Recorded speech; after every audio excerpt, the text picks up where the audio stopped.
mystère de la vérité restauratrice Mivresse avec Dr Gaoudé, tu connaîtras la vérité et la vérité t'affranchira.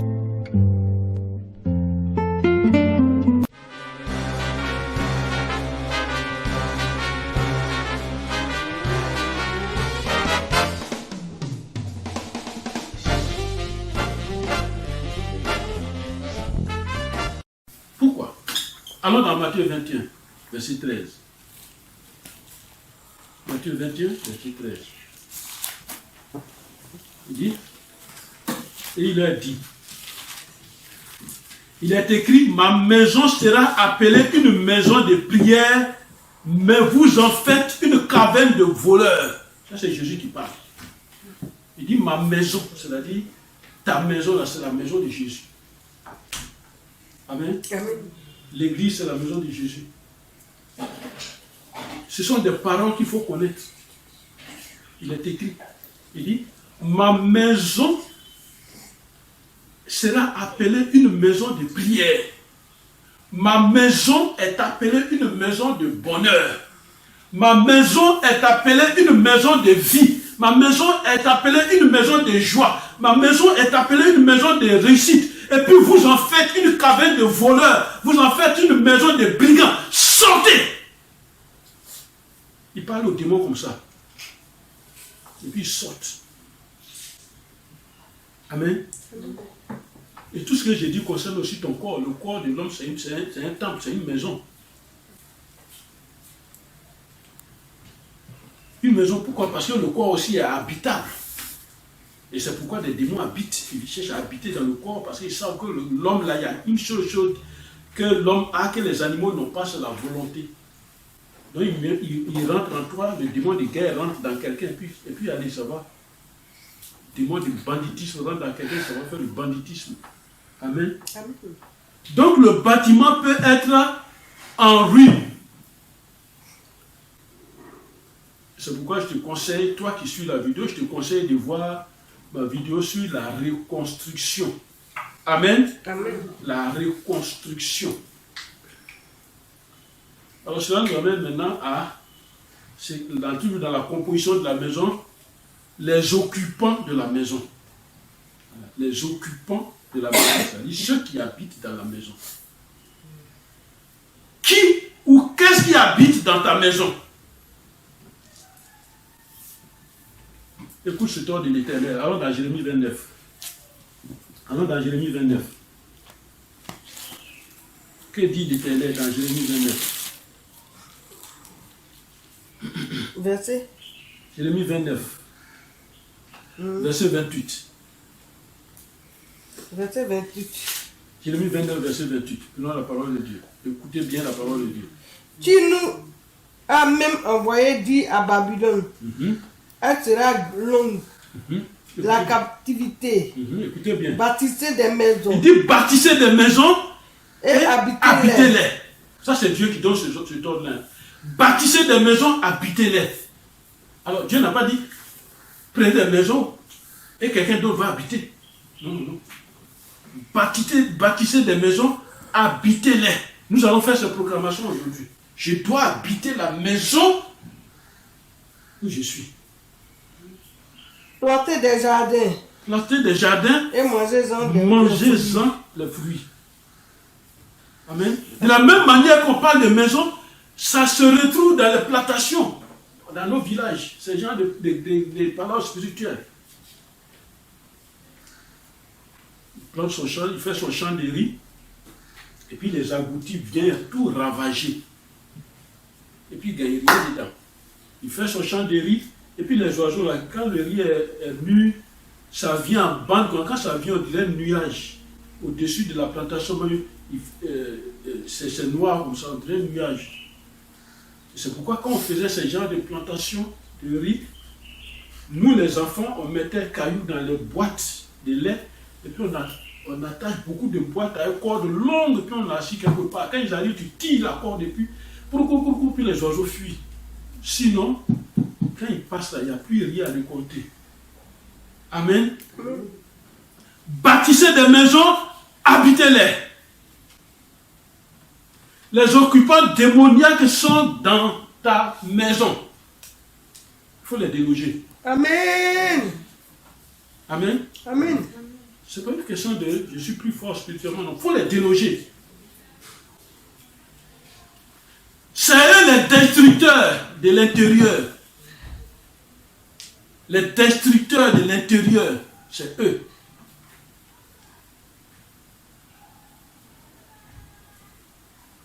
À un moment donné, il faut dire non. Amen. Prenons Genèse 12. Genèse 12. Verset 15-17. La parole de Dieu dit: les grands de Pharaon. Les grands de Pharaon la virent aussi et la vantèrent à Pharaon. Ils ont vu la femme et ils vantaient à Pharaon. Et la femme fut emmenée dans la maison de Pharaon. Voilà. Où on a pris la femme de quelqu'un? C'est la femme d'Abraham. Où on l'a pris? Ils ont vu les jolie. Où ils l'ont emmenée? Dans la maison de Pharaon. La maison apporte le nom de Pharaon. Et dans cette maison, on arrache la femme de quelqu'un, on l'envoie là-bas. C'est dans la maison de Pharaon. Suis-moi très bien. Il traita bien Abraham à cause d'elle. Et Abraham reçut des brebis, des bœufs, des ânes, des serviteurs, des servantes, des ânettes et des chameaux. Mais l'Éternel frappa de grands plaies. Mais l'Éternel frappa de grands plaies Pharaon et sa maison. Au sujet de Sarai, femme d'Abraham. Voilà. Qu'est-ce que l'Éternel a fait? Il a frappé de grandes plaies la maison de Pharaon. Donc ça veut dire qu'on peut frapper une maison de plaies. Une maison qui fait du mal. Une maison, on peut l'attaquer, on peut la frapper. Je vous parle du monde spirituel. Amen. Amen. Je suis en train de vous parler du monde spirituel.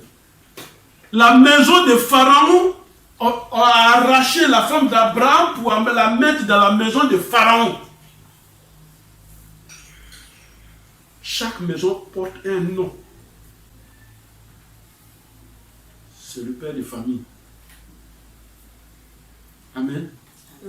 La maison de Pharaon dans laquelle tu te trouves, tu vas sortir aujourd'hui. Amen. Amen. Amen. Répète avec moi, je refuse. Je refuse de demeurer dans la maison de Pharaon. Dans la maison de Pharaon. Au nom de Jésus. Au nom de Jésus. Amen. Amen.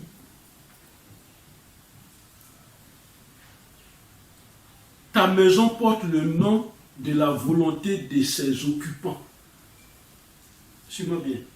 Ceux qui occupent ta maison, ça porte leur nom. Parce qu'elle n'est pas la maison de l'Éternel. Et je vais te rafraîchir la mémoire. Et en retournant encore dans la Bible, Genèse 20, verset 18.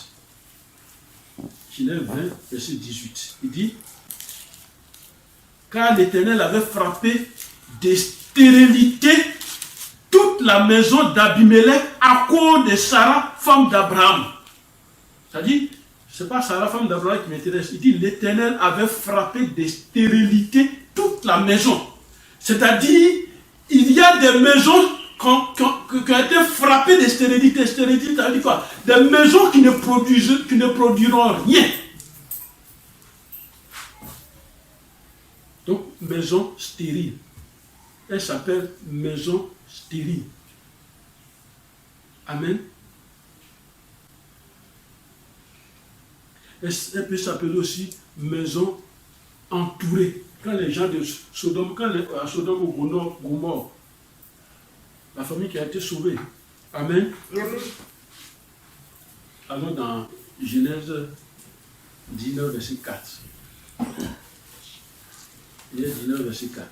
Il dit: il n'était pas encore couché. Il n'était pas encore couché que les gens de la ville, les gens de Sodome entouraient la maison, depuis les enfants jusqu'aux vieillards, toute la population était accourue. Voilà. Les gens entouraient la maison. Ils entouraient la maison. Les gens de Sodome entouraient la maison. Vous dites, il faut faire sortir tes gens. Tout le monde a besoin d'eux. Ils entouraient la maison. Qui entoure ta maison? On a parler du fondement et tout, des habitants, mais qui entoure ta maison?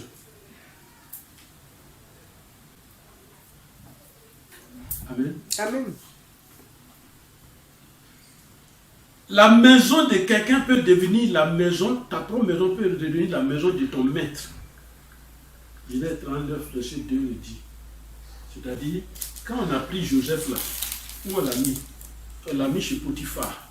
Joseph étant chez Potiphar, donc Potiphar est devenu le maître de Joseph. Amen. Amen. Alors, son maître là, le maître c'est qui? Qui a établi sur ta maison et tu ne peux même pas atteindre les objectifs que tu fixes dans ta vie. Qui a établi sur ta maison? Quel est le maître? C'est ce maître-là que nous allons enlever aujourd'hui au nom de Jésus. Amen. Amen. Amen. On va l'enlever aujourd'hui au nom de Jésus. Amen.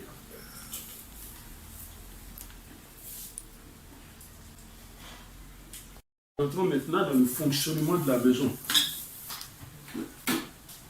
Et regarde bien le fonctionnement de ta maison. Et prenons Proverbe 28. Proverbe 28. Allons dans le livre du Proverbe. Proverbe 28, verset 15. Proverbe 28, verset 15. Que dit la parole de Dieu? Comme un lion rugissant et un ours affamé, ainsi est le méchant qui domine sur un peuple pauvre. Voilà. Comme un lion, comme la Bible dit, comme un lion rugissant et un ours affamé. Le lion et l'ours, quand ils ont atteint ce niveau-là, ils ne pardonnent plus. Voilà, ils ne laissent pas. Il dit ainsi est le méchant qui domine. Qui domine ta maison? Qu'est-ce qui domine ta maison? Quel est le maître qui domine ta maison? Un caractère négatif domine ta maison. Une volonté maléfique dirige ta maison. Toi qui suis cette vidéo. Les démons sont en œuvre dans ta maison. De cette manière. Sinon, qu'a fait Joseph dans la maison de Potiphar et sa femme l'a accusé injustement, forcément. Sa femme l'a accusé, cela a entraîné la prison de Joseph. Qu'est-ce qu'il a fait? Et puis elle a menti sur lui. Parce que Joseph était dans la maison de Potiphar.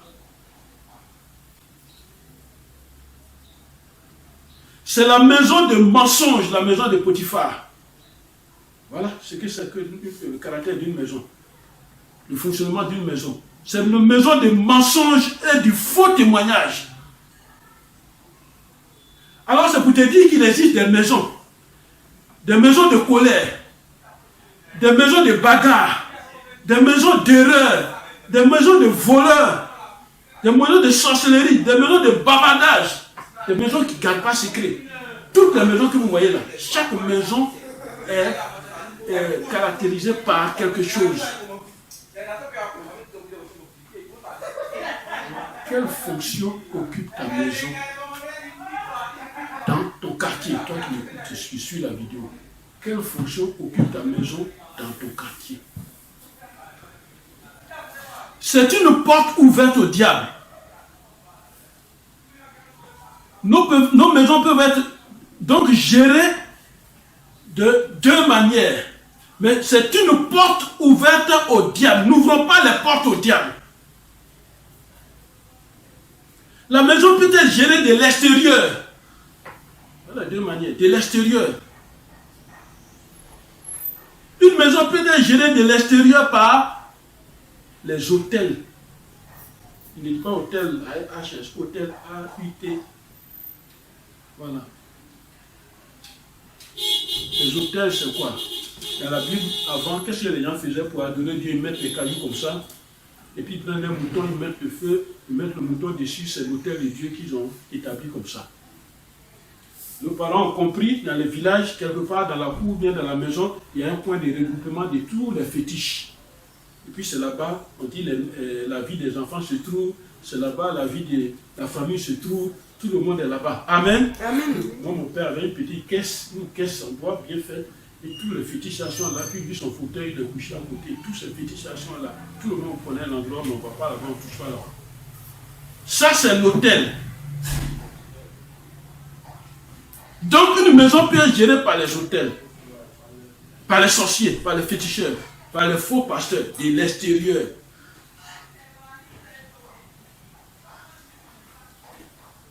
De l'extérieur, parce qu'ils ont une influence diabolique sur les occupants. C'est ce qu'ils font. Il va venir dire, il va donner des révélations, bien il va dire des choses. Ou bien le féticheur va dire des choses.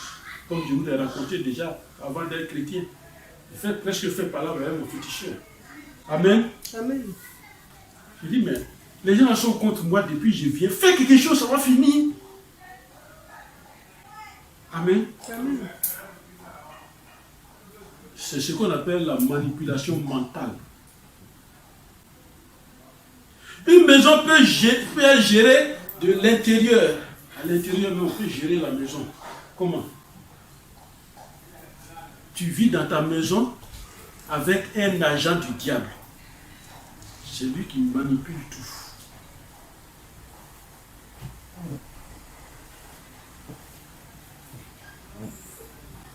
Amen. Amen. C'est lui qui manipule tout. Et ce dernier est au travail pour satisfaire son Dieu, Satan. C'est pourquoi vous avez lu quelque part dans la Bible, Jésus est entré dans un temple, dans une église, dans un temple, et il a chassé tous ceux qui étaient dans le temple, tous les commerçants, il les a tous chassés. C'était une leçon que Jésus nous disait comme ça. C'est une introduction diabolique dans ta maison. Et c'est toi qui as fait rentrer ce démon-là. Amen. Amen. C'est toi qui l'as fait rentrer, il va sortir. Amen. Amen.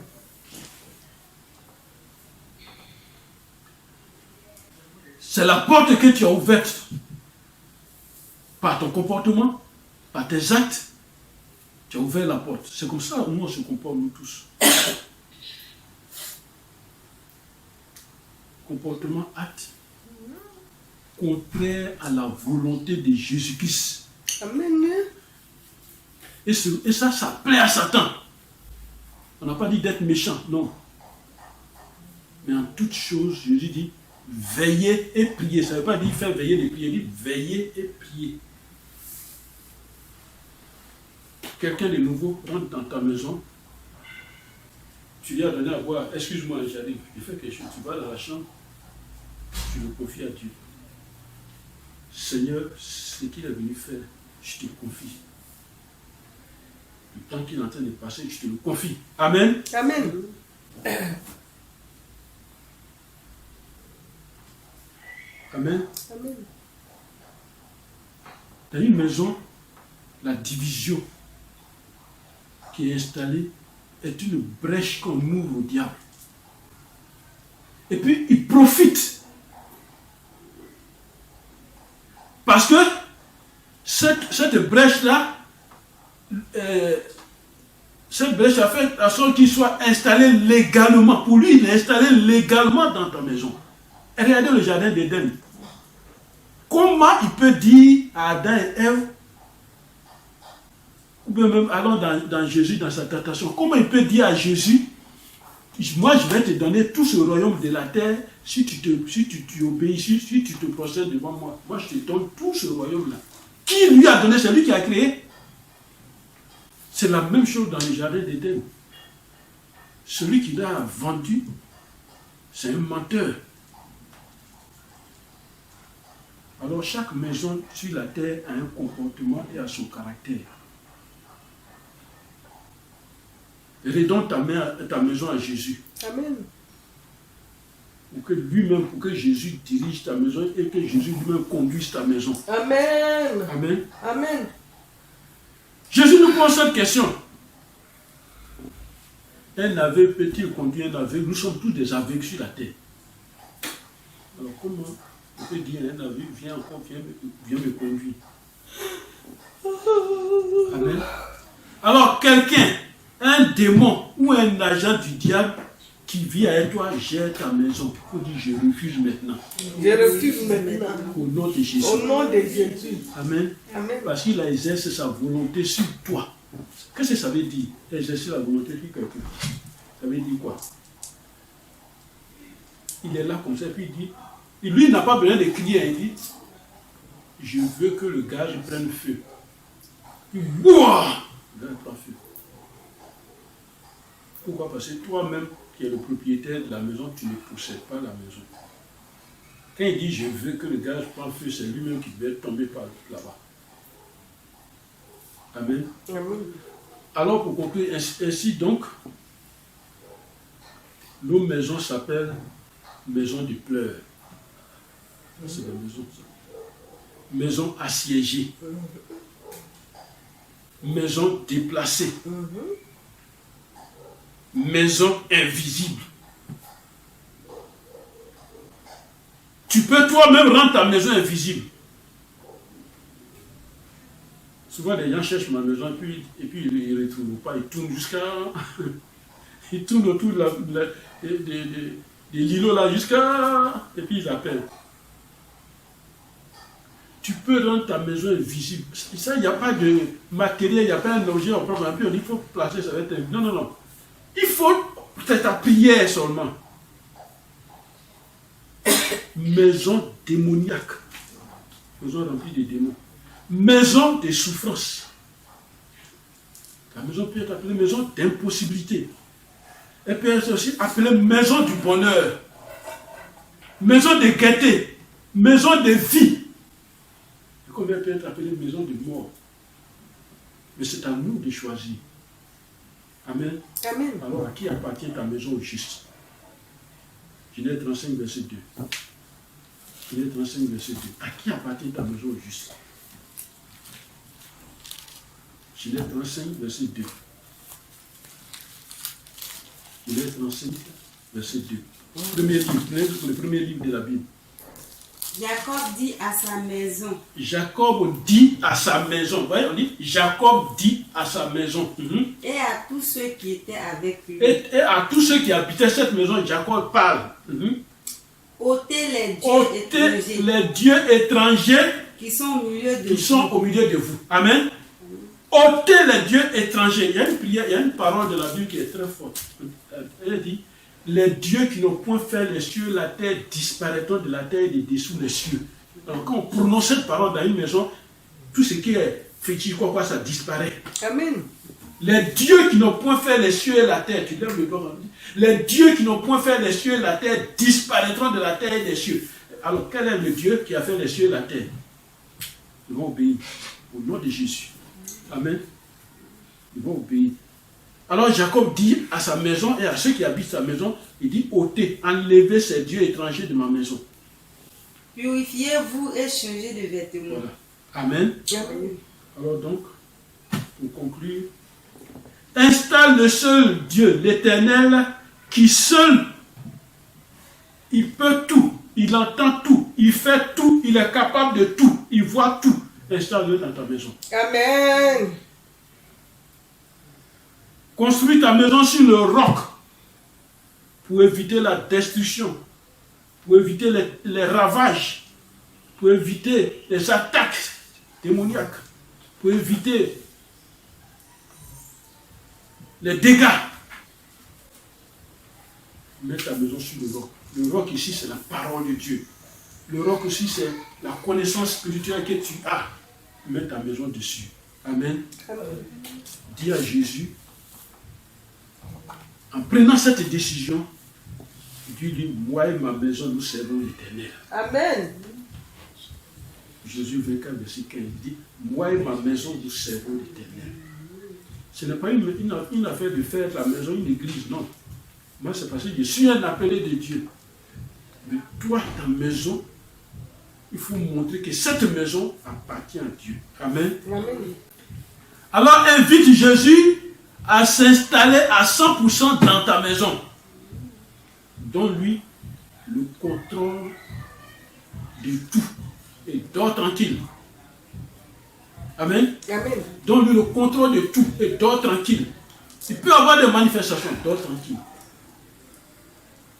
Que Dieu sauve nos maisons au nom de Jésus. Amen. Qu'il arrache nos maisons des mains de nos ennemis au nom de Jésus. Amen. Que Dieu bénisse chacune de nos maisons et bénisse nos maisons au nom de Jésus. Amen. Merci Seigneur.